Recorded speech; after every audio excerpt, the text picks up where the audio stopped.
At the All-Star break, second baseman Chris Vina of our Yard Goats was our only futures player. Unfortunately, he couldn't get anything done at the plate before he was pulled from the game, and the AL futures go on to win the game by a score of 2-1. We had no home run derby participants, but the finals came down to Ronald Acuna Jr. and Vlad Guerrero Jr. Vladdy couldn't beat Acuna's total of 8 home runs in the final round, and Ronnie Acuna Jr. was your home run derby champion. It was time for the AA All-Star game, and the Yard Goats had 3 starters in the game: center fielder Luis Matos, shortstop Jose Rodriguez, and right fielder Pablo Castro. Matos was able to get a single to land in right field in the 3rd inning, but that's about it before he was pinch hit for, and the Northeast All-Stars came back to win 3-2 without his bat, but with his glove. Fernando Tatis Jr. was the player of the game in the MLB All-Star game as he helped lead the NL to a 14-inning victory. In the AAA All-Star game, the Isotopes only had catcher Drew Romo in the starting lineup, and he got things started right away in the top of the 2nd with a ground rule double out to right field, driving a run in. He then had not 1, but 2 amazing throwouts from behind the plate to help the West All-Stars to a 4-3 win. The Rockies were in Truist Field to take on the Braves in the first series following the break, and it was a duel. Ian Anderson of the Braves was on fire, and German Marquez was nearly equally on fire for the Rocks. However, this one ground-out RBI by Jalen Miller resulted in the only run of the ballgame in a 1-0 win for Atlanta to give them 2 out of 3. It was then time for a series in Chicago against the White Sox. Jordan Yamamoto was on the mound, and after a Tim Anderson leadoff triple,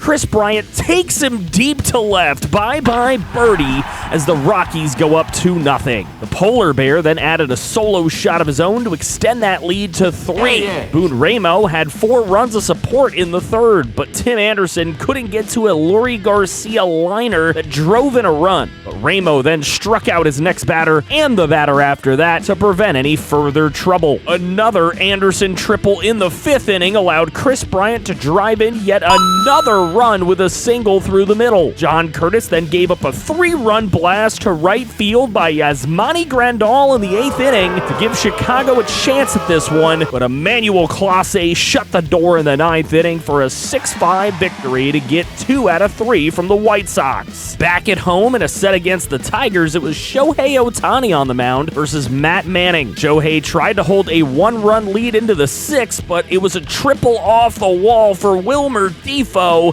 to tie the game. But he does make sure that the Tigers have no further runs in the inning. That would take us into the bottom of the 10th inning where Seth Lugo would come in for Detroit, and he serves up a long ball to Adley Rutschman for a walk-off 2-run homer. 3-1 Rockies, but Detroit would still take 2 out of 3 in this series. In the final series leading up to the trade deadline, it's the rival Giants coming into Coors. John Means on the mound for the Rockies. It was Logan Webb who needed to worry. Already down 2-0, he gives up this 3-run bomb to Tim Anderson to make it a 5-zip for the Rocks. Later on, Anthony Volpe grounds out to make it 7-0 Rockies, and Devers does the same thing to score Bryant in the 7th. The Rockies take the victory 8-2 as John Means gets to 14-3, and the Rockies split a 4-game set with San Francisco. Before we get into trades, we've decided to extend the contract of Pete Alonso and prevent him from hitting the market. It's a 10-year, $100 million deal with a player option to keep the Polar Bear in the black and purple. As far as trades, you've been asking for it, so we did it. The Rockies send 3 big-time A potential prospects in the organization to the Washington Nationals for Juan Soto. Now, Zach Veen's been awful this year, and he's not even hitting his 190-pound weight at the plate. So we got a bona fide star to hopefully take us past the NLCS this season and bring home a World Series title. It's been a down year for Juan Soto, but hopefully he picks it up in our lineup. Soto played hardball in negotiations, but he'll be getting a 2-year extension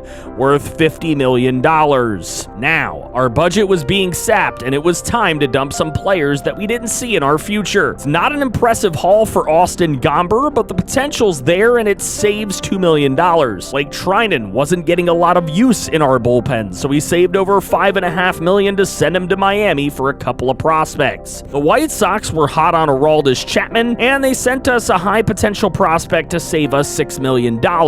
Anthony Rizzo was a bat that was hard for us to let go of, but he only played first in DH, so we shipped him to Detroit for some teenage prospects and put a bit of money in our pocket. The Marlins were willing to unload Jazz Chisholm for Delman Sabel and Roger Mesa, as Ketel Marte was their starting second baseman, and Mesa's going to be able to compete for an outfield spot for them, so we took that deal in a heartbeat. Joe Rock was killing it in AAA and was called up. Derek Watson got called up as well. Johnny Bridges was raking in AAA, so we wanted to see what he could do at the major league level too, and Benny Montgomery was also hitting pretty well at AAA, so we called him up to complete the roster. But before Bridges could contribute, he was out 2 to 3 months with a fractured hand, and we had to turn to 37-year-old free agent shortstop Brandon Crawford. After that, our lineups were reflected to have most of the players being able to get some playing time out there. After the deadline, we headed into a series at Chase Field against the Diamondbacks with a 1-0 lead already. Brandon Nimmo rips a slider into the stands to extend that lead to 3. Top 2, Adley Rutschman hits a hard grounder through the middle to score the runner from second base. Juan Soto then makes his first impact for the squad at the top of the 4th with a solo shot to right field to cut the Diamondback lead to just 1. Am I crying? No, I'm not crying.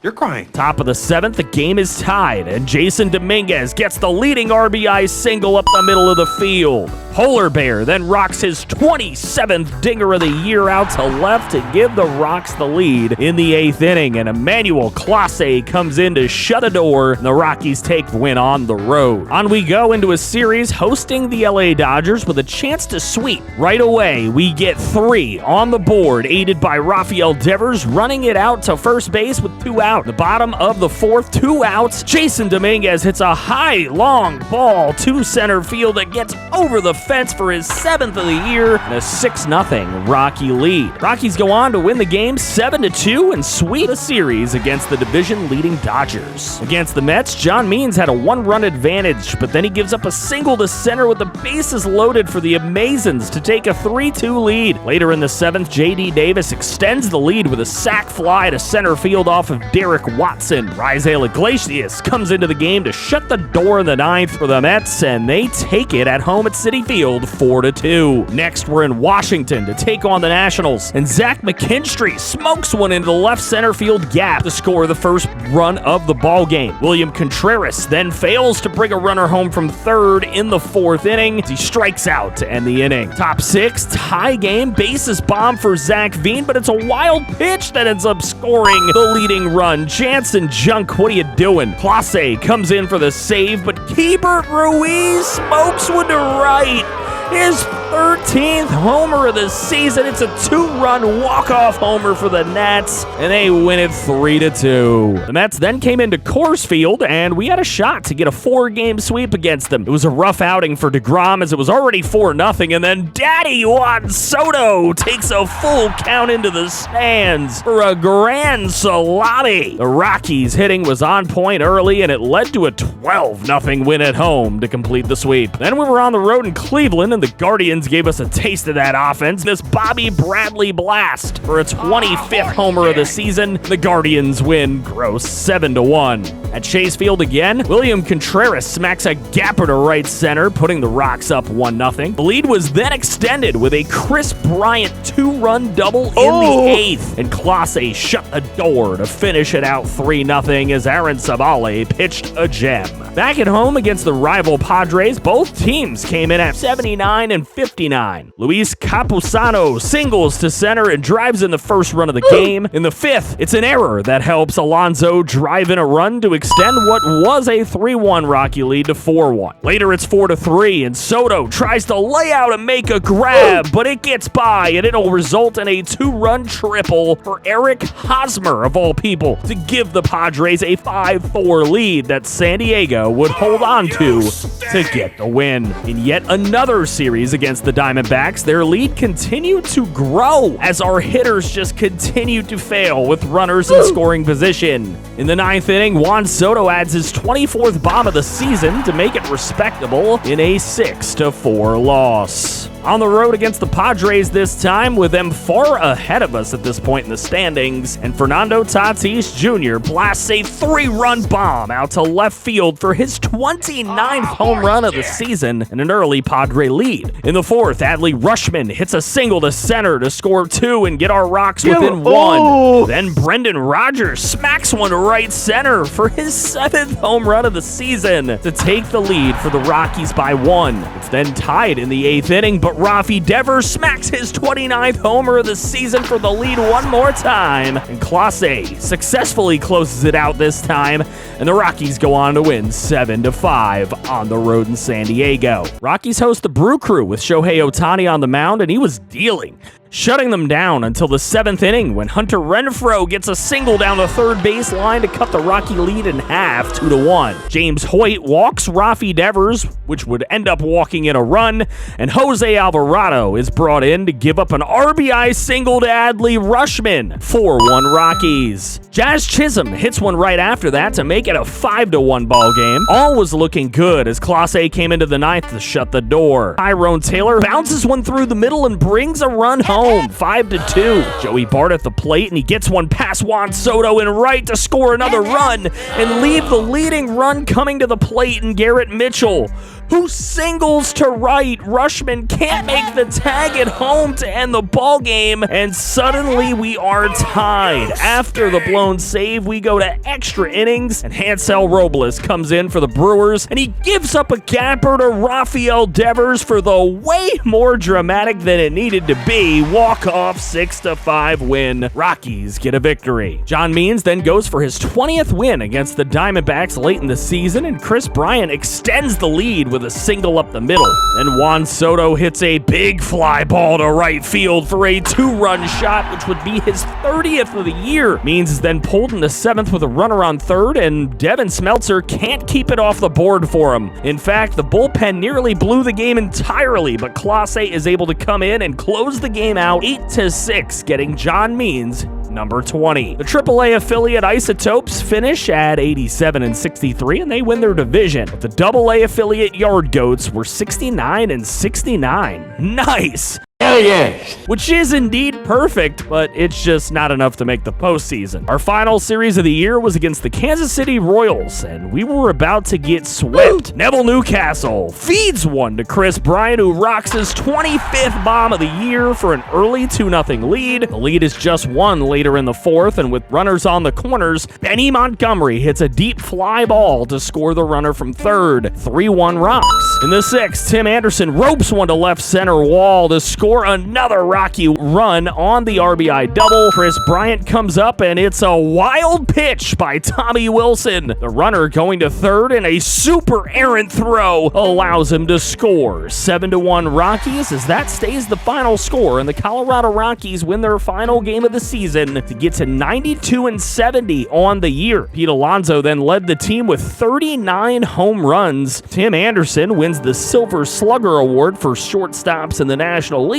and John Means wins the Cy Young Award with a 20-4 record and a 2.99 ERA. Rockies are going to be taking on their rival Padres on the road in San Diego in the wild card. I'll see you there. Thank you to all the channel members here on YouTube, and a special thank you to TClink24 for being a franchise quarterback.